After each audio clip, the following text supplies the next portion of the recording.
শেখ হাসিনাই বৈধ প্রধানমন্ত্রী, বাকিরা অবৈধ। অচিরেই শেখ হাসিনা প্রধানমন্ত্রী হিসেবে বাংলাদেশে ফিরবেন।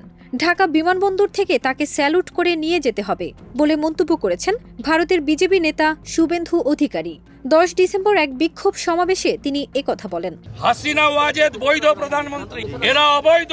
তিনি বলেন, শেখ হাসিনা আবারও প্রধানমন্ত্রী হয়ে বাংলাদেশে ফিরবেন। তাকে সাদরে গ্রহণ করার জন্য বিমানবন্দর থেকে নিয়ে যেতে হবে। হাসিনা ওয়াজেদ প্রধানমন্ত্রী হিসেবে ঢাকাতে শাহজালাল এয়ারপোর্টে নামবেন, স্যালুট দিয়ে নিয়ে যেতে হবে। তিনি আরও বলেন, বাংলাদেশে চূড়ান্ত নৈরাজ্যের পরিস্থিতি চলছে।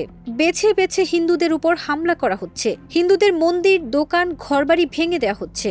এদের থামানো তো দূরের কথা, মত দিচ্ছে ডক্টর ইউনূস সরকার। অথচ বাংলাদেশ ভারতের উপর নির্ভরশীল। ভারত পণ্য না পাঠালে ভাত কাপড় জুটবে না। ঝাড়খণ্ডের বিদ্যুৎ না পেলে আধারে ডুববে বাংলাদেশ। কিভাবে শায়েস্তা করতে হয় আমরা জানি। তারা আবার কলকাতা দখলের ডাক দিচ্ছে। এটা হিন্দুদের অস্তিত্ব বাঁচানোর লড়াই। এই লড়াই ধর্ম রক্ষার লড়াই। প্রসঙ্গত, ছাত্র জনতার গণ অভ্যুত্থানের মুখে গত 5 আগস্ট প্রধানমন্ত্রীর পদ ছেড়ে ভারতে আশ্রয় নেন শেখ হাসিনা। ফারজানা নিকিতা, দেশ রূপান্তর।